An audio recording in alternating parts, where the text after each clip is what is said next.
Hello बच्चों, welcome back. मैं आपकी हिंदी की अध्यापिका सुनीता बोल रही हूँ। आज हम पढ़ेंगे व्याकरण का प्रथम अध्याय, भाषा, लिपि और व्याकरण। सबसे पहले हम भाषा के बारे में जानेंगे। भाषा किसे कहते हैं? भाषा शब्द जो है भाष धातु से बना है, जिसका अर्थ होता है बोलना। किससे बना है भाषा शब्द? भाष धातु से, और जिसका अर्थ क्या होता है? बोलना। टीवी, सीरियल, फिल्म आदि में जो कलाकार होते हैं वो बोलकर समझाते हैं और हम उनको सुनकर समझते हैं। समाचार पत्र में क्या होता, लिखा हुआ आता है और हम उनको पढ़कर समझते हैं, और यही भाषा है। तो इस प्रकार हम कह सकते हैं कि जिस साधन से हम अपने विचार बोलकर या लिखकर प्रकट करते हैं तथा दूसरों के विचारों को सुनकर तथा पढ़कर समझते हैं, वह भाषा कहलाती है। एक बार फिर से मैं दोहरा देती हूँ। भाषा वह साधन है जिसके द्वारा हम अपने विचारों को बोलकर या लिखकर प्रकट करते हैं तथा दूसरों के विचारों को सुनकर या पढ़कर समझते हैं, वो भाषा कहलाती है। अब भाषा के दो रूप होते हैं, देख रहे हैं आप अपने पुस्तक में। भाषा के दो रूप होते हैं। पहला रूप है मौखिक भाषा और दूसरा रूप है लिखित भाषा। कितने रूप होते हैं भाषा के? दो रूप, मौखिक रूप और लिखित रूप।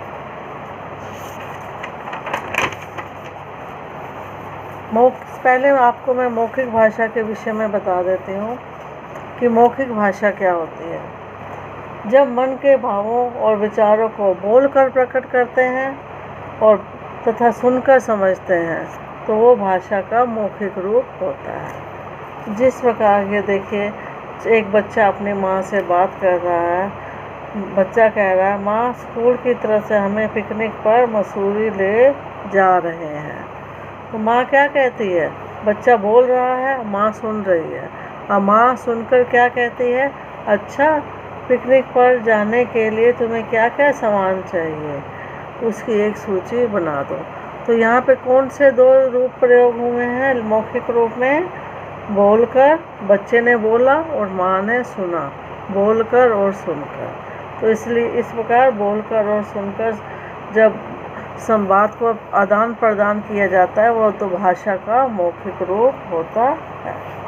इसके बाद है लिखित भाषा। जब मन के भावों और विचारों को लिखकर प्रकट करते हैं और पढ़कर समझते हैं। एक लिखने वाला होता है, दूसरा पढ़ने वाला, तो वो लिखित रूप कहलाता है। जैसे श्याम ने पिकनिक पर जाने वालों सामान की सूची लिखकर माँ को दे दी। तो श्याम ने कैसे दिया? लिखकर, और माँ ने कैसे उसको समझा? पढ़कर।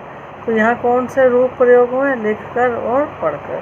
तो यह भाषा का लिखित रूप कहलाता है। तो इस प्रकार हम कह सकते हैं कि जब भाषा आदान प्रदान का एक सबसे उत्तम साधन है, सबसे अच्छा साधन है। क्या कहेंगे आप? भाषा जो है आदान प्रदान का एक उत्तम साधन है। इसके बाद पढ़ेंगे हम मातृभाषा। मातृभाषा क्या कहते हैं, किसे कहते हैं? मातृभाषा से तात्पर्य उस भाषा से होता है जिसे बच्चा अपने सबसे पहले अपने माँ, अपने परिवार के सदस्यों और आस पड़ोस से सीखता है, जो उसके बच्चे के सबसे नज़दीक होते हैं। जिस प्रकार माँ द्वारा बोले गए अक्षर को बच्चा धीरे धीरे ग्रहण करता है, उनको अपनाता है और वही शब्द बोलने को, तो उसकी वो मातृभाषा कहलाती है। जैसे यदि बच्चे की माँ पंजाबी में बोलती है तो बच्चा भी पंजाबी ही सीख जाता है। अगर बच्चे के साथ मराठी में बात की जाए तो बच्चा मराठी सीख जाता है। तो यह जो मातृभाषा वही क्या होती है? जो बच्चा सबसे पहले अपने माँ बाप परिवार और जिनके साथ रहता है उनसे सीखता है, वो उनकी मातृभाषा कहलाती है।